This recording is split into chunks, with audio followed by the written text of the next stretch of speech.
Okay, now from this chapter, that is chapter number 13, AC circuits, we are going to solve question of 3 marks. It comes in section C. So first question is, state the RMS value of alternating current. What we have to find? RMS value of alternating current. Then we have to calculate the relationship between RMS value and peak value of an alternating current. Okay. Now, if alternating current of peak value, that is maximum current I naught, flowing through the resistor R, heat will going to produce in resistor R with the time T. And if I supply constant steady current through that resistor in same time T, again H amount of heat will going to produce in that resistor. So such a steady current is called the effective value or a virtual value of RMS value of the given alternating current and denoted by IRMS. Now we will try to find the relationship between RMS value of and peak value of alternating current. So for this we have this mathematical derivation. I square RMS means I square RMS is equal to integration from 0 to 2 pi I square d theta divided by 2 pi. 2 pi I will write here, just rearrange to this term, and I square is nothing but what we know about I naught sine theta. So I square will be I naught to I naught square sine square theta d theta, because we know that sine square theta is equal to 1 minus cos 2 theta divided by 2. I will substitute this value instead of this sine square theta and you will get this expression I square I naught squared by 2 pi integration 0 to 2 pi 1 minus cos 2 theta divided by 2 d theta. Now when we will solve the integration, we will separate this denominator. So what it will become 1 by 2. So in first term we have integration of 1 by 2 d theta, and that is nothing but theta.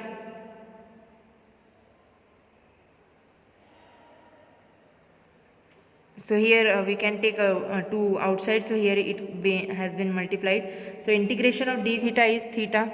Integration of cos 2 theta is nothing but sin 2 theta divided by derivative of 2 theta, that is 2, from 0 to 2 pi. So we will substitute here, we will substitute upper limit in function and lower limit in function. So 2 pi, if I substitute here theta, you will get 2 pi minus 0 in this theta 0. Okay, so that is nothing but 2 pi minus 2 pi in this theta, so sine 2, and here theta is 2 pi means 4 pi divided by 2 minus sine of this 0 is nothing but 0, because sine of 0 degree is 0 or 0 radian is 0. So what we will get? This value, that is I square by naught divided by 2. This, when this will be going to multiply, because sine of 4 pi, again it will be the value 0. So IRMS is equal to I naught by root 2, because here what we have calculated I square RMS. So when we will take square root on both sides, we will get IRMS is equal to I naught by root 2, and root 2 is nothing but 0, this 1.414, and it is in reciprocal. When we will divide, you will get 0.707 I naught. Okay, so this is RMS value of alternating current, and it is a relation between RMS value and peak value, that is I naught, RMS value and peak value. And heat produced by sinusoidal varying AC over a complete cycle will be from 0 to 2 pi by omega will be heat is equal to integration of 0 to 2 pi by omega I square R dt, because heat is nothing but we can use power relation, I square RT. So I square R, because time is varying, so we will get dt. Therefore, now R will be constant, that will be outside of the integration. So 0 to 2 pi integration of I square sin square omega t dt. When we will solve this, you will get h is equal to 2 pi r by omega I square r I naught square r by 2, because just similar we have solved this.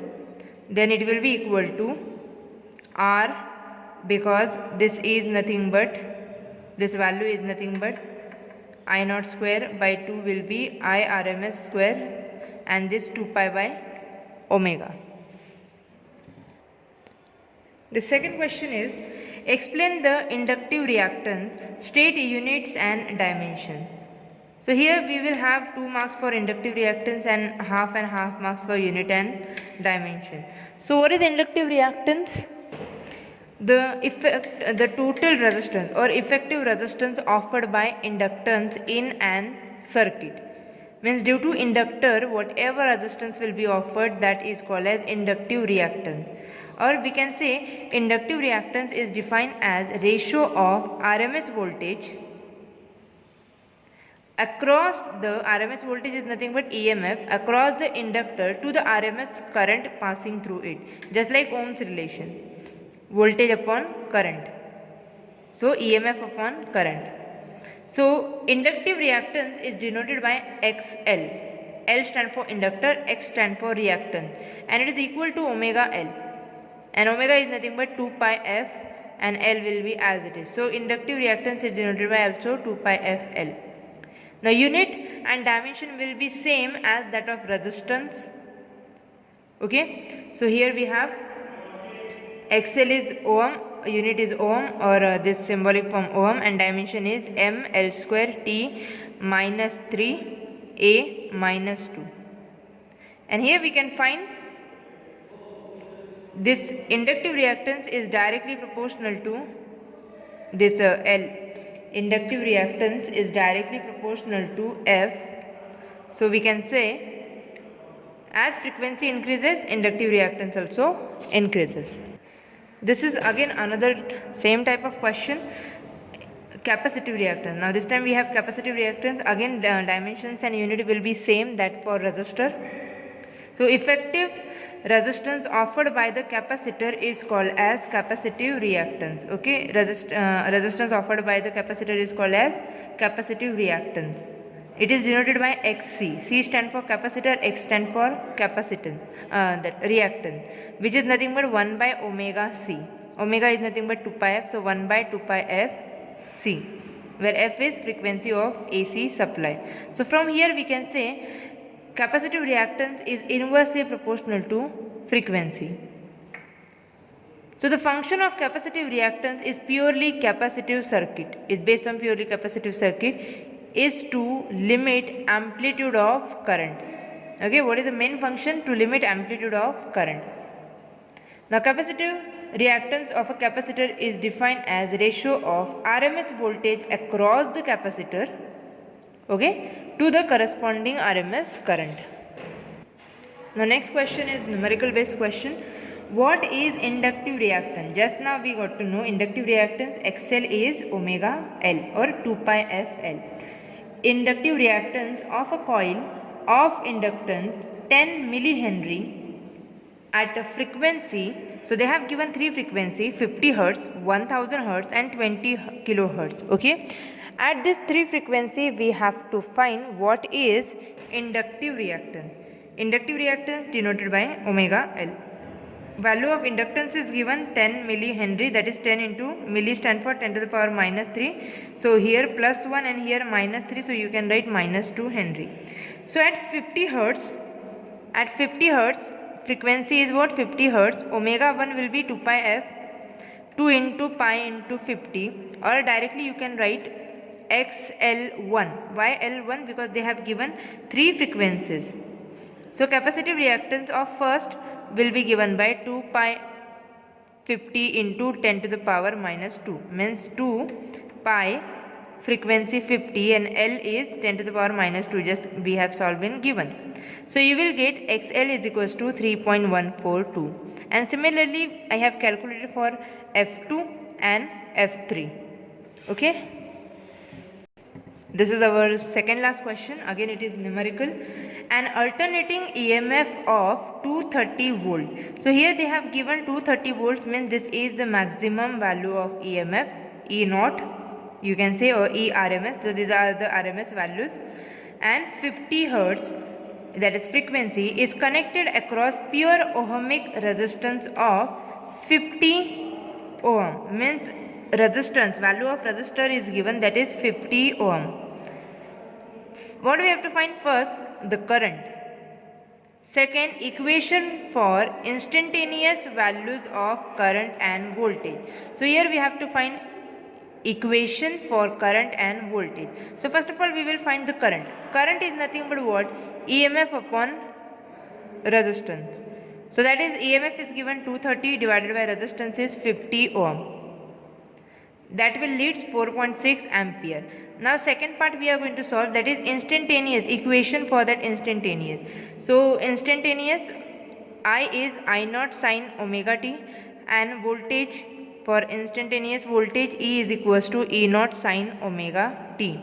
So they have given frequency, but what we know about omega? Omega is 2 pi f, that is 2 into pi into frequency. So when you will substitute the value of f, you will get 2 pi into 50, and that is 100 pi. So value of omega is what? 100 pi.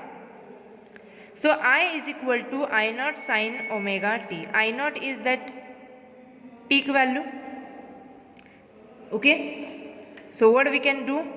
What just now we have got relation I naught is equal to root 2 IRMS, that is IRMS is 1 by 1 I naught by root 2.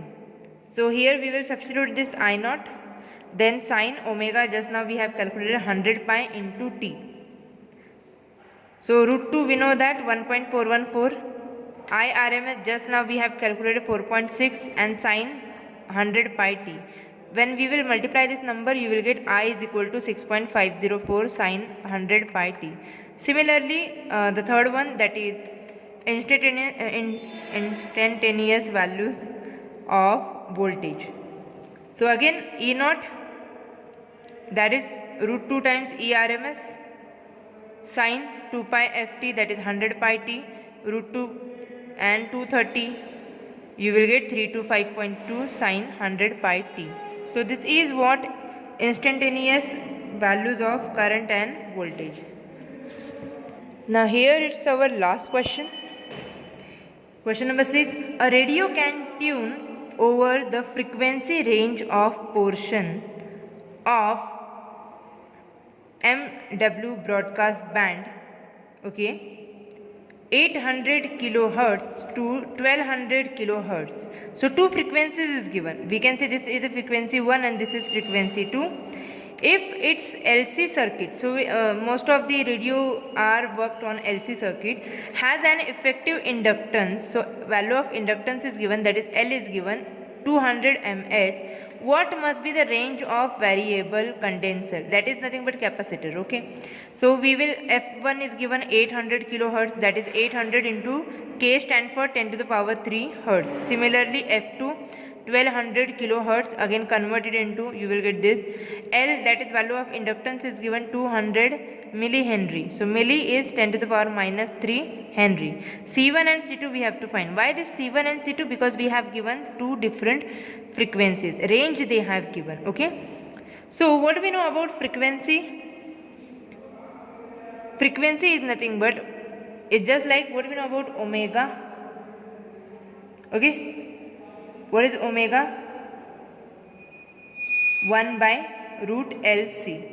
Omega is nothing but 2 pi f, that is 1 by root LC. So from here f will be given by 1 by 2 pi root LC. But we have to find value of c. So what we will do, we will rearrange this formula. So we will get c is equal to, after squaring, c is equal to 1 by 4 pi square f square L. So at frequency, first range of frequency is 800 into 10 to the power 3 Hertz. When we will substitute C1, that is 1 by 4 pi square into f1 square into L, what we will get? This, that is 4 pi square into 800 into 10 to the power 3 square into 0.2. So your answer will be 197.8 into 10 to the power minus 15. And this 10 to the power minus 15 is stand for pico. Okay, just like kilo, micro, milli.